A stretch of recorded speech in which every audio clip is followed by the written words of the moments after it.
నడిచినా కూర్చున్నా మోకాళ్ళ నొప్పులు వస్తున్నాయా? ప్రాణ పెయిన్ క్లినిక్ లో అధునాతన చికిత్సతో మోకాళ్ళ నొప్పులు తగ్గించుకోండి. ఈ రోజు ఐటీ రంగమైన, ఫార్మా రంగమైన, ఆర్టిఫిషియల్ ఇంటెలిజెన్స్ రంగమైన, డిఫెన్స్ రంగమైన, ఏ రంగం చూసినా ఆనాటి నాయకులు ఏర్పాటు చేసిన అభివృద్ధికి సహకరించిన విధానాలను కొనసాగించాలనే మీ అన్నగా రేవంత్ అన్నగా ఈరోజు మంచి ఎవరు చేసిన, మంచి పనులకు ఎవరు పునాది రాయి వేసిన వాటిని పాటించడానికి, వాటిని కొనసాగించడానికి నాకు కానీ, మా ప్రభుత్వానికి కానీ, కాంగ్రెస్ పార్టీకి కానీ ఎలాంటి భేషజాలు లేవు. కొంతమంది కుటుంబం కోసం రాష్ట్రాన్ని ఫనంగా పెట్టి లక్షలాది కోట్ల రూపాయలు దోపిడీ చేసి ఇవాళ అవినీతి గురించి చర్చనే జరగదు, రాష్ట్రం యొక్క ఆర్థిక పరిస్థితిని ప్రజలకు వివరించొద్దు అని కొంతమంది ఈరోజు మాట్లాడుతున్నారు. మిత్రులారా, 60 సంవత్సరాలు 16 మంది ముఖ్యమంత్రులు తెలంగాణ రాష్ట్రానికి ఇచ్చిన అప్పు 72,000 కోట్లయితే ఒకే ఒక్క కుటుంబం 10 సంవత్సరాలలో 7 లక్షల కోట్ల రూపాయల అప్పు చేసి ఆ దరిద్రాన్ని ఇవాళ మన నెత్తి మీద పెట్టి మిగులు రాష్ట్రంగా ఉన్న తెలంగాణ రాష్ట్రాన్ని అప్పుల ఊపిలో ముంచి ఇవాళ ప్రభుత్వ ఉద్యోగులకు జీత భత్యాలు ఇవ్వలేని పరిస్థితి తెలంగాణ రాష్ట్రం ఉంది. ఏ రోజు కూడా ఈ 10 సంవత్సరాలలో ప్రతి నెల మొదటి వారంలో 5వ తారీఖు లోపల ప్రభుత్వ ఉద్యోగస్తులకు జీతాలు ఇవ్వాల్సిన బాధ్యత ఉంటే 25 తారీఖు వరకు కూడా జీతాలు ఇవ్వలేని ఆర్థిక సంక్షోభంలో తెలంగాణ రాష్ట్రం కూరుకుపోతే, నేను వచ్చినాక మా ప్రభుత్వం ఏర్పాటు చేసిన మొదటి నెలలోనే 5 తారీఖు లోపల లక్షలాది మంది ప్రభుత్వ ఉద్యోగులకు జీతాలు ఇచ్చి ఈ రాష్ట్రాన్ని ఆర్థిక సంక్షోభం నుంచి అభివృద్ధి పదం వైపు నడిపిస్తాము అని చెప్పి ఆ లక్ష్యంతోనే ముందుకు వచ్చినాం. ఆ దిశగా ఈరోజు మా ప్రభుత్వం ప్రయాణం చేస్తుంది. ఎన్నికలలో ఇచ్చిన గ్యారెంటీలు 6 గ్యారెంటీలు ఏవైతే ఉన్నాయో ఆనాడే ప్రజలకు చెప్పినాం. డిసెంబర్ 9, 2023 నాడు ప్రభుత్వాన్ని ఏర్పాటు చేసి 100 రోజుల్లో 6 గ్యారెంటీలను అమలు చేసే దిశగా మా ప్రభుత్వం పనిచేస్తుంది అని చెప్పి మేము చెప్పినాం. 9 తారీఖు నాడు అసెంబ్లీ మొదలుపెట్టిన మొదటి రోజే మీరు 6 గ్యారెంటీలను ఎప్పుడు అమలు చేస్తారని బిల్లారంగారు శాసనసభలో మాట్లాడుతుంటే, మొన్న జరిగిన ఎన్నికలలో ఆ పార్టీ నాయకులను బొక్క ఊర్ల పడేసి బొక్కలు ఇరగొట్టినా బుద్ధి రాను. ఇవాళ ఇంకా మాట్లాడుతున్నారు. రాబోయే పార్లమెంట్ ఎన్నికలలో చూసుకున్నారు. మిత్రులారా, మీ మద్దతుని సూటిగా బిల్లారంగా చార్లెస్ శోభరాజ్కు సవాలు విసురుతున్నా.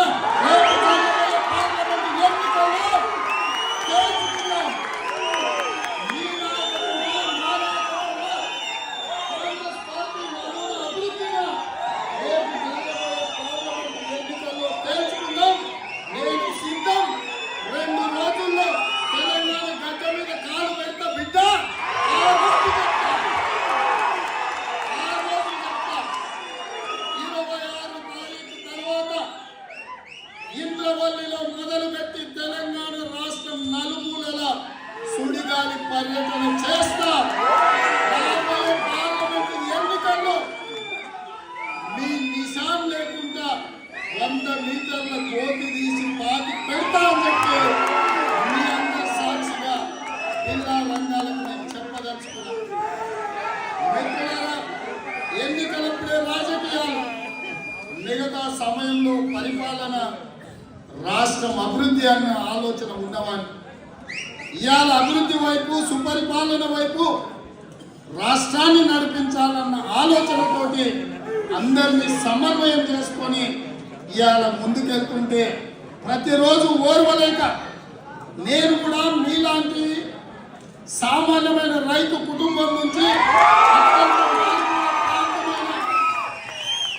నల్లమల అడవిలో నుంచి వచ్చిన నేను గ్రామీణ ప్రాంతంలో ఒక రైతు బిడ్డగా అతి సామాన్యమైన కుటుంబం నుంచి కార్యకర్తగా మొదలై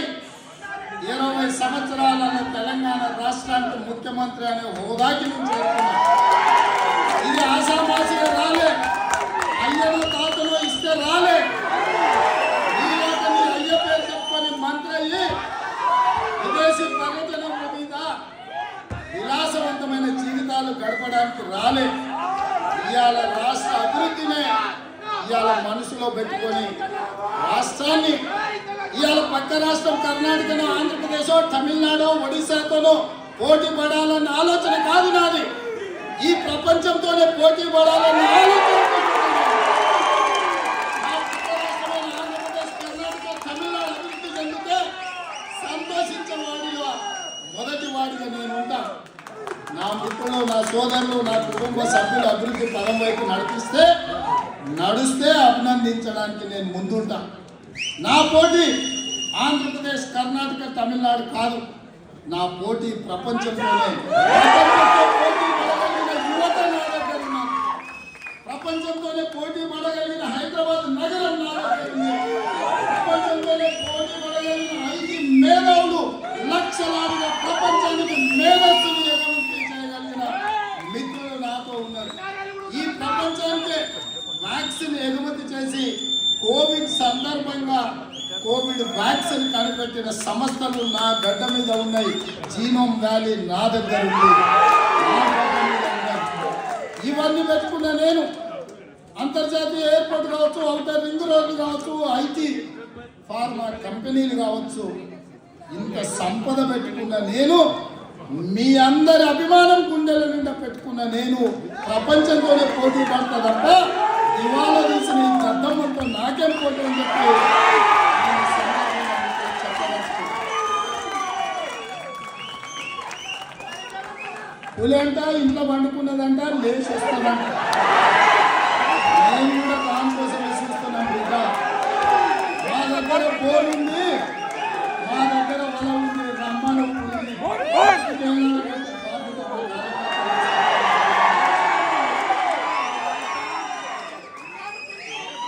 ఒక్క ఏదికే కొత్త బర్ల పడ్డ అందరూ వచ్చి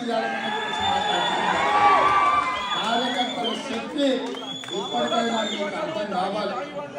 ఆ అహంకారం ఏంది, ఆ బలుపేంది, ఆ మాటలేంది ఇంకా కూడా దిగినట్టు లేదు. అధికార అహంకారం నుంచి బలుపు తగ్గినట్టు లేదు.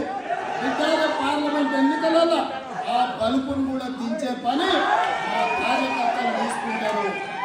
అందుకే ఇవాళ ఏది పడితే అది వాగకుండా ప్రజలు తీర్పిచ్చేందుకు ప్రజా ప్రభుత్వాన్ని ఏర్పాటు చేసేందుకు స్పష్టంగా ప్రజల దగ్గరికి వెళ్ళినప్పుడు ప్రజలకు మేము చెప్పినాం, దొరల పాలన వద్దు, ప్రజాపాలన కావాలి అని. ఇవాళ ప్రజాపాలనకు ప్రజలు ఆశీర్వదించారు. ఇవాళ ఆశీర్వాదంతోనే మేము తెలంగాణ రాష్ట్రంలో ప్రభుత్వాన్ని ఏర్పాటు చేసినాం. తెలంగాణ ప్రజల ఆశీర్వాదంతోనే ఇవాళ గ్రేట్ బ్రిటన్కి వచ్చినాం. ఇంతమంది కుటుంబ సభ్యులనందరినీ కలుసుకున్నాం. మీ అందరి సహకారం. ఇవాళ కేంద్రంలో చూసినాం, ఒకప్పుడు అక్కడ కలుషితమైన వాతావరణం, కానీ ఇక్కడ ప్రజల సహకారంతో దాని ఒక వ్యాపార కేంద్రంగా, అభివృద్ధి పర్యాటక కేంద్రంగా ఈ ప్రభుత్వం, ఈ ప్రజలు తీర్చిదిద్దారు.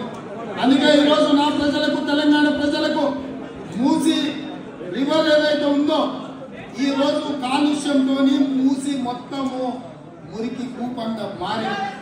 అందుకే ఈరోజు కేంద్రంతో పోటీ పడి మోర్ మూసి 2024 అనే ప్రాజెక్టు తోటి ఈరోజు చేయాలని హైదరాబాద్ నగరాన్ని ప్రపంచ నగరాలతో పోటీ పడే విధంగా అభివృద్ధి వైపు నడిపించాలని 55 కిలోమీటర్ల మూసి రివర్ను పూర్తిగా సజీవంగా ప్రజల ముందు సాక్షాత్కరించాలని ఇవాళ ఒక గొప్ప లక్ష్యంతో ఈ దేశం రావడం జరిగింది. ఇవాళ వాటన్నిటిని కూడా మా అధికారుల బృందంతో పరిశీలించడం జరిగింది. రాబోయే 36 నెలలలో ఈరోజు మీ దగ్గర ఉన్న తేమ్ రివర్ లాంటి రివర్ని, మూసీ రివర్ని పూర్వ వైభవం కల్పిస్తే ప్రపంచంలో ప్రతి పర్యాటకుడు హైదరాబాద్ నగరానికి రావాలి, గోల్కొండ చూడాలి, చార్మినార్ చూడాలి, పులి కుతుబ్ షాహీ చూడాలి, నెక్లెస్ రోడ్డు మీద ఫోటోలు దిగాలి. ప్రాంతం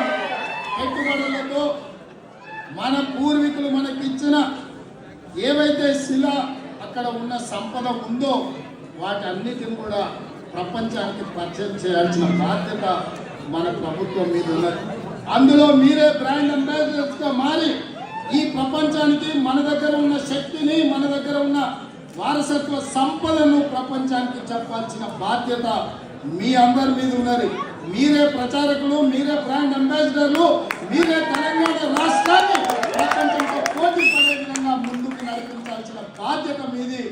మీ అన్నగా, రేవంత్ అన్నగా, మీలో ఒకటిగా